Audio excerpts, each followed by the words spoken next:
Follow the conversation. This is Afternoon on the Dove. Hi, I'm Jason Atkinson, and welcome to the Friday Afternoons on the Dove. With me today is a very good friend of mine and a very famous man. At least I like to say he's famous, because you may not know Jeff Martin, but you certainly know his work. He is the producer of Lord Save Us From Your Followers and a whole host of other films that reach out and demonstrate Christ. Demonstrate is the key verb. With me today, Jeff Martin. Welcome to the show.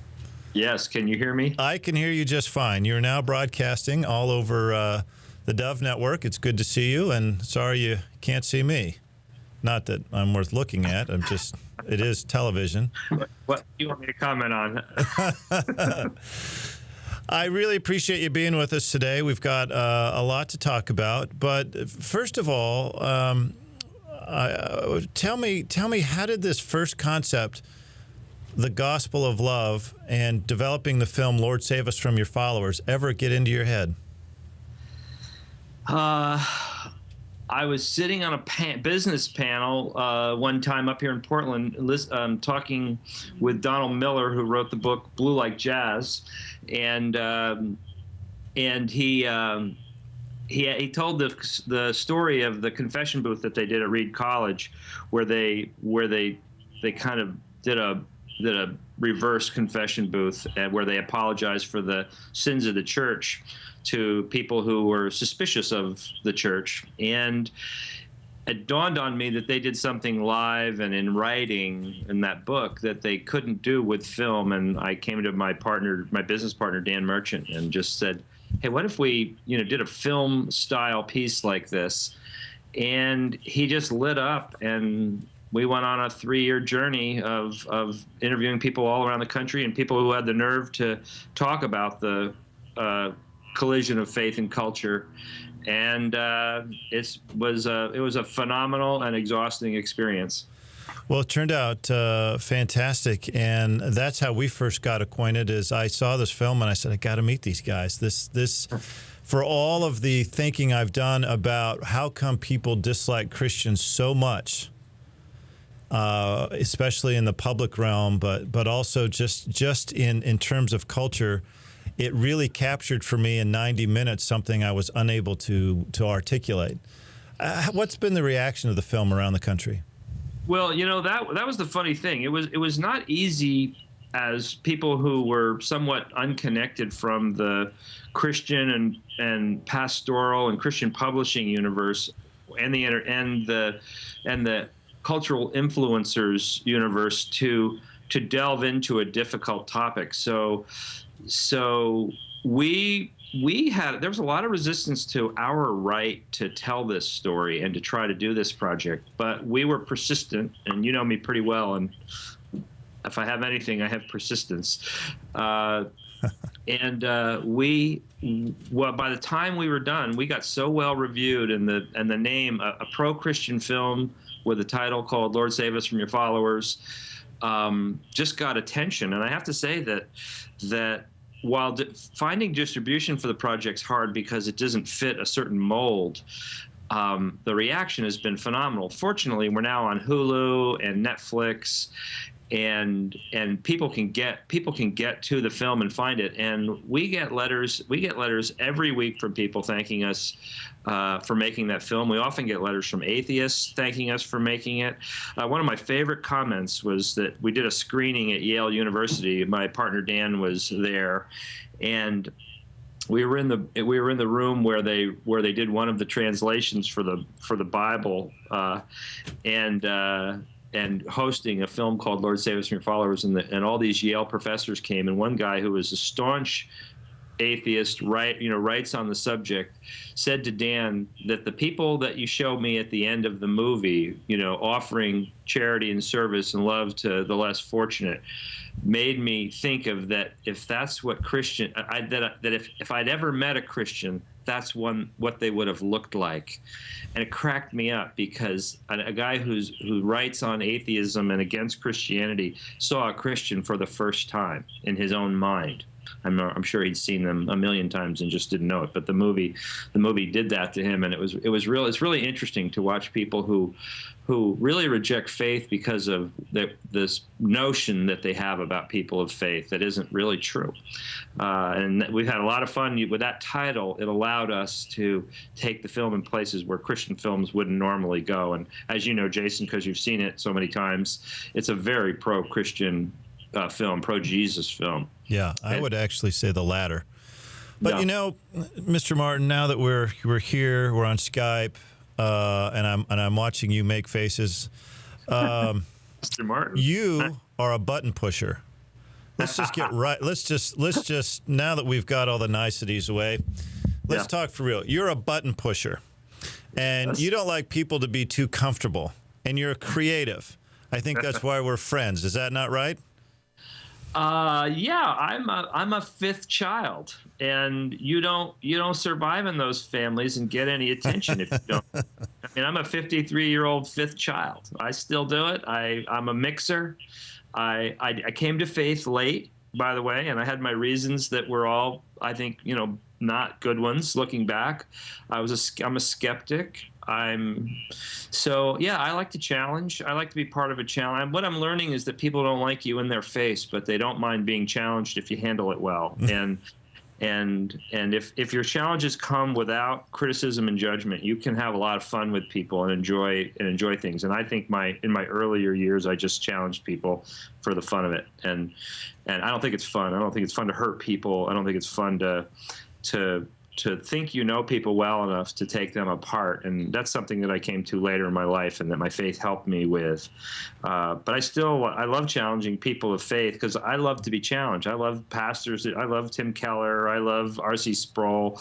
I love all those guys that know how to challenge you without turning you away. And I would love, the little bit I can do, I definitely enjoy that. Well, this is what I love to the audience about my friend, Mr. Jeff Martin, is what he just said, and that is fun. So many of the things that we do in culture today is what we're against. What culture is against, it seems to be the loudest right now. And here is my friend Jeff making films that are very much pro something, and it reminds me of St. Francis. Preach Christ at all times, and if necessary, use words. Mm-hmm. And I think that's kind of your approach. Is that accurate, Mr. Martin? You like Mr.? That's right. I love that Mr. Martin thing. My kids call me J-Man. If you want to call me. Oh, J-Man. We're going to get to your kids.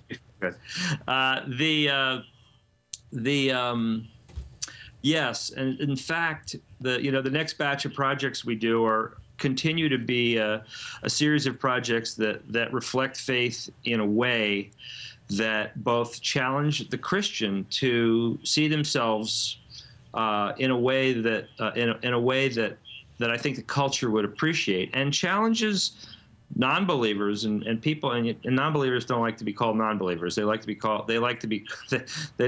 not Christ followers, and to challenge people or inspire people about what we do believe, and to show people what we do believe in a way that is inspiring to them. And I think that's what Lord Save Us does. And I think that, as I go forward in my career as a film producer, that we'll continue to find subjects that draw the people that believe differently than we do and challenge people of faith in ways that I'm challenged too. It's not that I'm challenging other people and not myself. I'm very challenged by all the things that we deal with.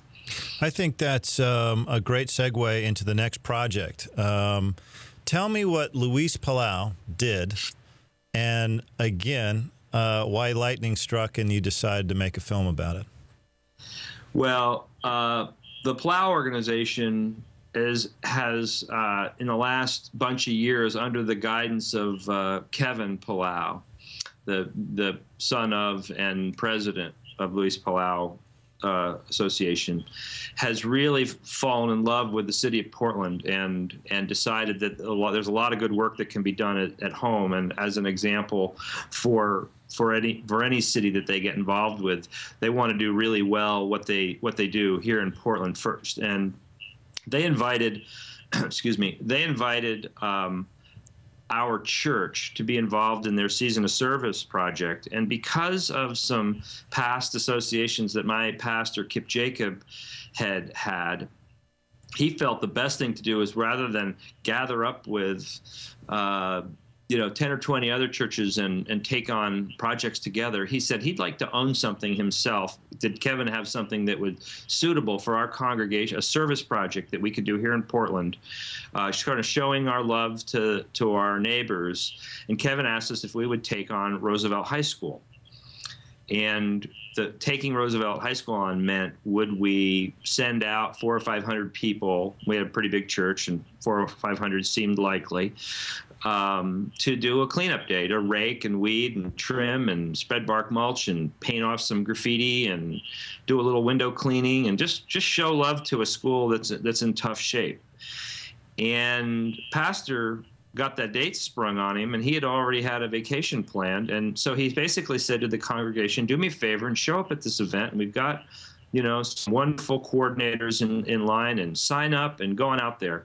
Well, the signups didn't go so great, but 1,500 people showed up. And he's 1,500. We were clearing out Fred Meyer's of cleaning supplies and painting supplies and gardening supplies. People were like running back to the bark mulch place and bringing another dump truck load. The janitors, who were very nervous about it, the custodians who were very nervous about us coming, because usually Christians come in and, we're a bunch of do-gooders and we leave stuff half done, and that was our cleanup day, and they were paranoid that we were coming. We overwhelmed them with how much work, things that hadn't been done in 10 years got cleaned and fixed and tended to. And our church, South Lake Church, fell in love with Roosevelt High School. And it's a very weird thing, but the person who coordinated the cleanup day, after a series of discussions, decided to set up her office representing South Lake Church at Roosevelt High School, which we couldn't imagine being allowed to do that. But the school was in such a condition, and the principal and the Portland public school people were just so appreciative of the volunteerism. We weren't proselytizing, we weren't setting up a church, we weren't singing hymns, we weren't passing out tracts. We were just helping, and we're volunteers. And the people of South Lake Church have become the volunteers at Roosevelt High School, and it has set off a wave that Kevin Palau and Pastor Jacob are using as a model for everywhere we go. And there is a national dialogue shaping up around if churches will enter the school system in a ways that the school system appreciates, will be welcome. And that's shocking. Well, it has leading us into your next movie project that we're going to talk about after the break. With us today is a good friend of mine, Mr. Jeff Martin. Comes to us from Undefeated Films, but behind him there is two posters of some young men that we can see on Skype that he's going to brag about coming up and talk to us about his new film. You have seen his work before, Lord Save Us From Your Followers. It did play in the Dove listening region, and it was a big hit. And so that's why we're following up with our good friend, Mr. Jeff Martin. I'm Jason Atkinson. This is Afternoons on the Dove. We'll be right back. Follow the conversation. This is Afternoons on the Dove. Follow the conversation. This is Afternoons on the Dove. And we're back. This is Jason Atkinson. I'm sitting in for a far better broadcaster with the same last name, who I named my son after. And you might, I don't know, go on the website if you want to figure that out. But I am sitting in for the next couple of days, which hopefully, I believe Steve, the producer, is nodding at me that sweeps weeks are over, and so this is like a low season in ratings, and so they're letting me come on. But it's been a lot of fun, and with us today is a good friend of mine, Mr. Jeff Martin. He's a big-time movie producer. I love saying that. He's produced a film that many in the Dove listening audience have seen called Lord Save Us From Your Followers. He's working on a brand-new film on faith football in America. But before we get to the film, we have to talk about sports and music, because when you get around creative people like the Martin family, crazy things happen. He has a son who wrote a beautiful song that is featured at the end of the last film, Lord Save Us, that is it's just a song that for some reason grabs me. It's if little hairs on the back of my neck stand up if I pay close attention. Which means the music's also good, so I can zone out and ride my bike to it. But that's another story. He's got another son with a considerable amount of hair who's a big hit on YouTube and a professional lacrosse player. And he has a daughter who is in the middle of keeping her brothers successful. Jeff, brag about your kids. Well, Tell us who they are and how our audience can ignite their YouTube viewer numbers. Well, I'll tell you, they love YouTube, and they're hard to miss if you just have the names right. My oldest son is Sam. His professional music name is Sam, Samm, and you can find him on YouTube. The song you were describing is called "We Are All the Same," and Sam has traveled the world as a filmmaker and a musician, and what struck him is how much fathers love children in Africa and in Central America and in Sri Lanka. How sad we are when we lose somebody we love. How we're willing to care for one another, enjoy one another, laugh at the same things. So he wrote this beautiful song called "We Are All the Same," and it's not supposed to be, theologically accurate or controversial in any way. It's really just a love letter that he wrote to everybody he'd seen around the world. For a young man, he's been a lot of, without being a diplomat, he's been all over the place doing film work for service organizations, and he's actually signed with Atlantic Records, and he writes music and he makes films, and when we talk about an upcoming film, we actually did our first ever project together.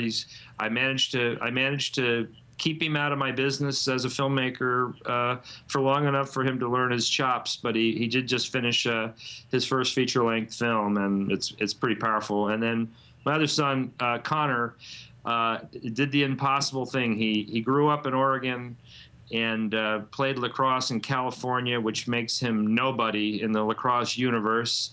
And because of a little luck and a little talent, and a ridiculous personality, he's a professional lacrosse player for the Denver Outlaws and indoor the Colorado Mammoth, and he's also a musician and a filmmaker. And if you were to look him up, all you'd have to do is type 3 words: Con Bro Chill, and he is one of the most famous lacrosse players ever to play because of his YouTube persona, which is totally made up by him and his brother. It's not what he's like at all. If you search further, you'll see him coaching kids, and that's what he's really like. He also travels the world doing humanitarian work. He just took a group to Nicaragua. He's one of the first professional players to ever visit the only lacrosse team in Harlem in New York, and there's lacrosse players all around there who didn't manage to make it to David Douglas Academy yet. But Conbro Chill came all the way from the West Coast to visit the boys at the Frederick Douglass Academy, and it was I wept when I read the article about how much it meant to the kids that he showed up there. So he's having quite a go himself, and my daughter is just graduated and working in the family business, taking care of her brothers and starting a little recording career of her own. So my wife created some pretty goofy, creative kids, and I'm very lucky. Well, your wife is the anchor that holds them all together. And tell us, because I know this and no one else does, why does she hand out rocks? It's weird, she is a devout Christian lady who happens to love these things called hearth, like, the fireplace hearth stones. But they come in the shape of a heart. So you always think they're heart stones, but they're actually hearth stones. And they have biblical words on them, encouragements, praise, respect, love, forgiveness, lots of words. I'm on the spot with this one, Jason. And she draws them every day. And when people come over to our house, she'll draw a stone for them and give them their stone for the day. And she must have given you a stone one time when you were over. I don't remember, but it's uncanny how often the stones have like she'd go to an anniversary and she says, I'm going to draw for my friends, and she'll reach in there and she'll pull out love, and you just go, oh, come on. You didn't pull out love when there's 57 other words in there, but she would pull out love. And the other day I drew, I don't draw as much as she does, and I drew one, and it was praise. And I had the most unbelievable 2 days following it, and I couldn't stop thinking about that stone. So my wife and her hearthstones that she are just a special part of our family life, and our kids draw every day, and they have since they were 5. Well, I forget the one that I did have, but it made it through the laundry multiple times and gave my jeans a stonewash effect when I finally discovered it. But yeah.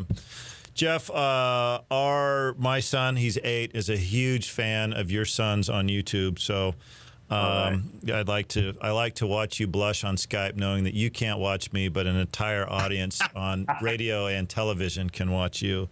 Tell us about Neil Lomax in the new movie. Okay, well, there's 2 new movies, and one inspired the other. Neil Lomax did not go to that first cleanup day that we discussed in the first segment because he doesn't rake or paint. You know, that's sort of not Neil's thing. He's a coach. He's a young life leader, and he was just like, I'm not going to go out there. And the next year, he didn't go out to the second cleanup day where 1,500 people showed up again when South Lake Church visited Roosevelt High School to help clean up and tidy up for the school year. And he felt bad. He said, I got to do something. This isn't good. And so he went out to he does what he does well. He said, my gift is coaching and football, and I'm going to go visit the coach and find out what he needs. So he called the coach, who was on his second day on the job when an NFL All-Pro quarterback, famous for coaching the best teams in the state, the high schools around Oregon, calls him and says, God told me to call you. What do you need? And the coach laughed and said, I need everything. I need players. I need pads. I need a field. I need everything, just balls, everything. And Neil said, I'll be right out. And that day, he gave up his job at Lake Oswego High School, where his kids actually play. And he walked away from Lake Oswego High School to coach the worst team in the state of Oregon, the Roosevelt Rough Riders. They've been a laughingstock in football for so long, nobody can remember when they ever played well. And he was telling the congregation about the rewards of doing something hard like that, where, you know, winning isn't the story. You think it's the story when you're a guy like Neil. He told the story of a kid who was chronically late to practice, and he gave him the big, you know, NFL quarterback coach speech, not really knowing who this kid was. It's a kid in a tough situation in a tough neighborhood. And his name was Jerome, and he said, Jerome, this was a team game, and we operate as a unit when you're not here, and blah, blah, blah. And Jerome felt worse and worse and worse. And he said, Coach Lowe, he was a junior in high school. He says, Coach Lowe, I try to get here, but I've got to get my daughter out of one daycare and into another daycare. And sometimes I have to take the bus because the car seat that I have in my grandma's car is broken. And I can't get my daughter in it, so I have to take a bus. And then I run over here. So Neil's like in shock. This is a junior in high school with a 1-year-old daughter who he has custody of. And Neil collapsed. He was like, what? And he said, and he said, what can I do to help you? And the boy said to him, do you know how to fix car seats? And Neil's going, no, we don't fix car seats in my community. We get new ones. So they went off to Fred Meyer, and Neil fixed him up, and has never been the same man since. He is committed to these kids. A lot of them are tough cases. They're beautiful young men who are doing the best they can, and sometimes the best they can isn't anywhere near close to what we think's the best. And I heard this story. I was in the back of the room actually doing something with my film, Lord Save Us from Your Followers. And I went right to the pastor after the service, and I said, that's a movie. It's a feature film about the NFL quarterback who in his affluence and excellence thought he was going to a tough school to teach them how to win. And instead they taught him about life and about who he was as a Christ follower. And I was so moved by the story, and I asked Neil, would he dare let us tell the story? And he said, absolutely. I'm completely in love with this project, and do whatever you have to do to me to make it interesting, and let's work on it. And Neil and I are partners, and a bunch of other good people have come around us, and we've got a script for a feature film. We're in the process of raising money and raising a lot to do a proper job. Think of it as sort of a blind side with a more with a tad more of the kind of truth that your audience would be attracted to. Well, we were going to try. We had some technical difficulties here. I wanted to show a clip from the film. If someone wants to get the inside scoop on that project, where do they go and how do they reach you if they're interested? I think. Let me stop with that. And I got another question, but go ahead. How do people get involved with this new film? Oh boy, Jason, you were out in front of me. I don't even have a website up yet, and I would say reach out to the Dove and get my number. My email address is jmar1. We will work on that answer, and you can get it and on a Sharpie, write on a big piece of paper, and hold it up for our radio listeners at the next break. But we do want to come back and talk to you more about where films are going and your calling to make these films. I know this isn't easy because you're not making huge Hollywood budgets. At the same time, you're called to do this. This is your gift, and that is unique. And we want to talk about that when we come back. Follow the conversation. This is Afternoon on the Dove. Follow the conversation. This is Afternoon on the Dove. Afternoons on the Dove. This is Jason Atkinson, and as I sit here, my second day on the job on a Friday afternoon, trying to surround myself with my friends because they're great interviews, and plus it might have the chance of me being asked back to do this. I looked at myself, Jeff, and I'm very tall, and so I'm leaning over to the microphone here, trying to do my best Larry King, but it's just not happening. Nobody here buys it. I want to see it. I'm so bad. So sad I can't see this. It's unbelievable. Jeff, calling. You are called to be a filmmaker. You couldn't sell insurance. You couldn't be a police officer. You couldn't be a firefighter. You could maybe be a teacher, but you'd get bored and want to be on PE by yourself. You're a creative filmmaker. This is your calling. Yeah. Tell us about that. Oh, when I left my my everyday work, I was a creative executive at an agency up here in Portland, and a believer, probably a 5 or 6 year believer, who was really trying to get in touch with the Lord and what He had for me in my life. I kind of believed that purpose stuff, and I had a 3-year kind of hiatus from everyday work, and I had people reaching out to me in certain ways, and one of them in particular was a man named Dan Merchant, who said he felt kind of compelled to reach out to me and asked if we could go to Bible study together, and that he wasn't, but neither one of us had people we were praying with in our lives, and we started to meet, and before long we just decided we were going to be a company, and I was going to use some of the resources that I had from another time in my life. You see that here, that word "had"? That Jason? Was nice. That was a nice segue. Very diplomatic. We set out to go on this journey, and have felt called by the feeling I had when Neil told the story in the front of the room, and the relationships I had, and I knew that we could do a great job. That script is written for Undefeated, and it's already making its way through Hollywood, and people are telling us it's a very good script. It's a moving story. And so it's like I was inspired by someone else on Lord Save Us from Your Followers, and I came back to Dan and I said, "What do you think?" And he said, "That's our project, Jeff. That's what we've been waiting for." We both felt that way about that project. And I'll tell you, when you feel that way, you don't care what happens to you. And that was a hard project. That last project was a hard project. We were not in a position to take on something so bold, but we did, and wore ourselves out financially, wore ourselves out emotionally. Dan uses an expression, he bled through his eyeballs for that project. It was hard, and we're both so glad we did it. And when the Undefeated project came to us, we had the same reaction. We both knew it was a project for us. We both got goosebumps, thinking through it. We had no differences in what the story would be about.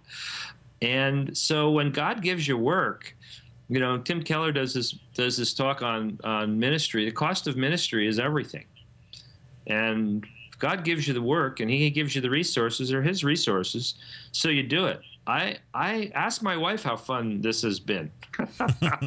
It's not fun. It's not fun wearing yourself out, but it's inspiring to be next to. And one of the things I didn't mention, Jason, is that it's understandable that there are two projects. There's a movie called Undefeated that is scripted drama, beginning, middle, and end. And then there's a little documentary that we just finished, that Sam Martin just finished, my son, in partnership with Dan Merchant, called Undivided. And it's about the church that fell in love with the school and the real story and the real people. We thought the story was so good that it would be a shame if people thought that all that was really happening was that there was an NFL quarterback that went to coach kids. There is so much going on that we're becoming a model for something that really happened. And we felt, Palau and my church and the people that support us said, yes, let's make a documentary of the real story. So not only do we have Undefeated, which we're raising money for, but Undivided, which is about complete, and it's just when you're called, you just go, and it's a delight. It is a delight, and my kids are proud of me. I'm a 53-year-old man taking risks, and I don't feel like I'm going to stand before my maker and say I chickened out, and I didn't have to be a fireman or a policeman or a soldier to be brave. Those people are brave. I'm just scared of money and retirement issues and silly stuff like that in this whole world, that's a big nothing anyway.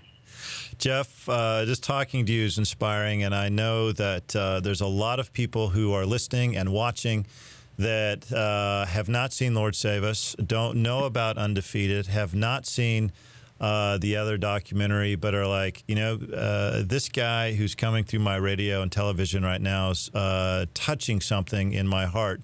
How do people find my friend Jeff Martin? Now, of course, they can contact the Dove, but how do they get in contact with you quicker? This is so high-tech. For those of you on radio, he's actually holding up his email. And you also have a Facebook page, is that right? You can find me on Facebook. You can find Dan Merchant on Facebook. There's also an Undefeated. There's an Undefeated fan page on Facebook, and I apologize because I literally don't have a. Lord Save Us has a website, but the email address is so polluted with spam that we don't look at it. Well, why don't you send all those links to the Dove, and we can put them up here on the Dove's website. And just for future reference, Jeff, because we're in radio, you can't just hold something up and not say anything. It's like bad radio. My dad taught me that a long time ago. It's just as a funny aside, when my dad interviews me, I think it's the worst radio on radio. So my dad will say, "And with us today, Senator Atkinson." Senator? Hi, Dad. I think it devalues everything. It's just completely a letdown. Yeah. And I told my dad a long time ago, I said, if you ask me questions I don't want to answer, I will nod the answer. Yeah. Yes, no. So anyway, Jeff, spell your email address for us. JMAR1 at me.com. Okay, thank you. JMAR1 at me.com. That's good. And if you buy now, you'll get double, just have to pay more for the shipping and handling. Is that right? Yes. With us today is my good friend Jeff Martin. He has developed some fantastic films that really demonstrate, I think that's the best verb, demonstrate Christ through the lives of his followers, which is such a refreshing view. He's a very proud father who has got 3 fantastic kids who have followed their dad into the creative world, and he is a man who looks at life as half full and how can I demonstrate? Now, Jeff, where did all that maturity come from? I mean, you're only 53. I mean, you where did all this wisdom come from? Well, that's great. It came from the Bible. I don't think I'm right about much anymore. I used to think I was. I do think that God blesses motion and courage, and I think there's stuff about my the way I see things that I think I'm easily and quickly ashamed of myself. So when I chicken out.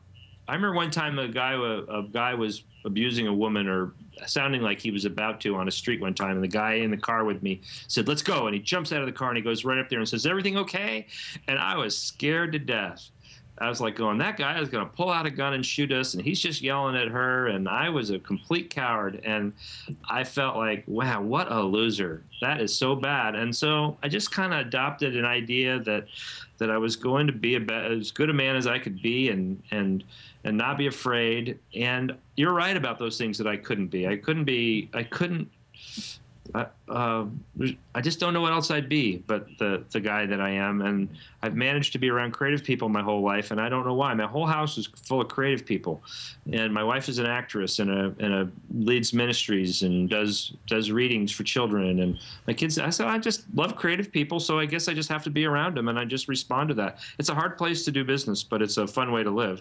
Well, I think you have left all of us with a legacy, and that legacy so far is a film that challenges us and answers the question, why is the gospel of love dividing America?